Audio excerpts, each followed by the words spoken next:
Hi, my name is Will Walker. I'm portraying the Lion of Whitehall, Cassius Marcella's play, Kentucky's Catalyst of Change.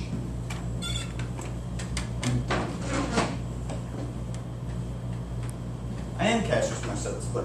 You can call me Cash, but you will call me Mr. Clay. I am the chief editor of the True American, the abolitionist newspaper of the South. I am proud of my ingenuity, for I am the only one brave enough to do it. It's very easy to be an abolitionist in the North, where slavery is already abolished, but to choose the very heart of this terrible system, that is the more honorable. I am not an abolitionist, as my many enemies would call me. No, I'm an emancipationist. There's a dramatic difference between the two. While abolitionists are such half-crazed zealots in their attempts to immediately end slavery, they do not realize that this would plunge the South, and the world with it, into a recession the likes of which have not ever been seen. No, we need to slowly eradicate this system.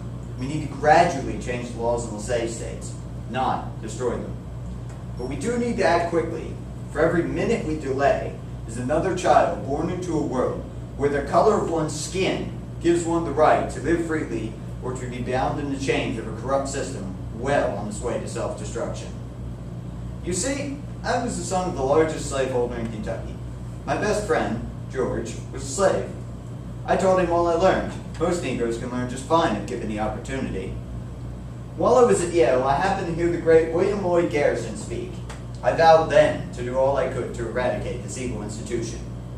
When I determined that only 7% of all Kentuckians owned slaves, while the other 93% were barely able to make a living, I knew I had an original approach.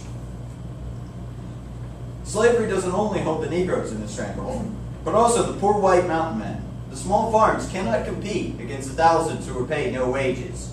Everyone but the plantation owners is in bondage.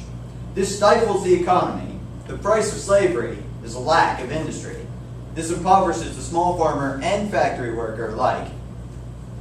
My object in starting a paper, the True American, in Lexington, Kentucky, we use a state and national constitutional right, the freedom of the press, to change state and national laws to abolish slavery. I'm proposing constitutional methods in the overthrow of slavery, but I did line the outside door with sheet iron, and these 2 4-pounders are loaded with shot and face door, and will open on a mob if need be. I write much opposing the repeal of Statute 1833, known as the Negro Law, which prohibits the importation and exportation of slaves in Kentucky.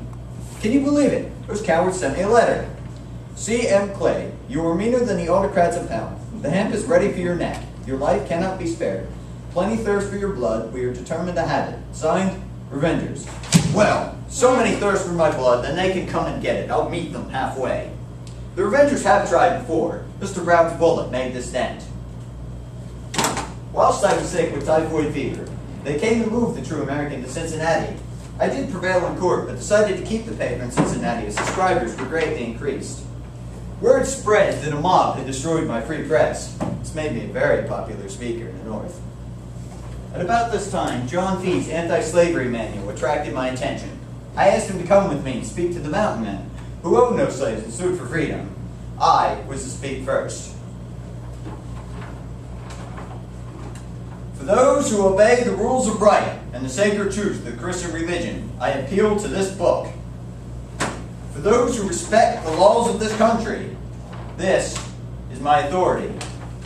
But for those who know only the law of force, for those, here is my defense.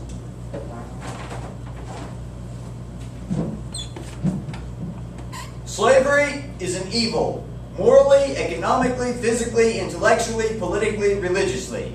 Evil in its inception, in its duration, and in its catastrophe. Too long have I seen mountain men unable to compete against the slave system, bulldozed by slave power, and starved in emigration into Ohio, Indiana, and the West. An innovative concept occurred to me. I would establish a community of non-slaveholders. I wished a school of education for their benefit, and saw in John Fee a fit man for the service I projected. In 1855, I gave him a tract of land as well as $200 to build him a house, a church, and a school. He called it Berea, like the place in the Bible where the people were open-minded. By the next year, Fee's church school had grew to become Berea College. I had not foreseen the rapid growth in educating young people without regard to race, caste, or sex. The school has no tuition, but a high academic requirement. We builded better than we knew. Now, I've been involved in politics my whole life, and by 1848 it had become my policy to destroy the old parties, namely the Whigs and the Democrats. I mean to build a new party of universal liberty, one committed to legally overthrow slavery. Now in 1850, the Fugitive Slave Act, and this Compromise of 1850, which permitted New Mexico and Utah to decide for themselves whether to become slave or free territories, and which repealed the time-honored Missouri Compromise of 1820, aroused an alarm and indignation in the nation which was never before witnessed. The Kansas-Nebraska Act of 1854, allowing them the choice as well, further intensified the controversy. There can be no compromise between liberty and slavery as principles within the same political party or indeed within the same nation. As the breach widened between North and South, the choice became increasingly clear. Men would become pro-slavery Democrats, or they would join the new party to curb the extension of slavery. My friends Samuel Chase, Horace Greeley, and I, along with many others, brought about this new party in 1854, the Republican Party. My impassioned and powerful remnant of slavery, being a Southern man, performed an excellent service in guiding and inspiring the great new party.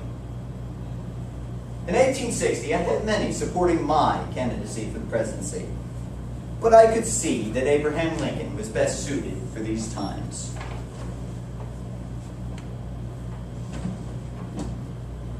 My fellow Republicans, we are on the eve of a great Civil War. We call upon you to nominate Abraham Lincoln, who knows us and understands our aspirations. Give us Lincoln, and we will push back your battle line from the Ohio River to the Tennessee, where it belongs.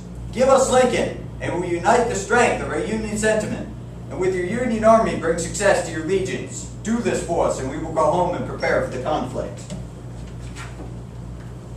Lincoln has been nominated, and thus was brought on the Civil War and the overthrow of slavery. Thank you.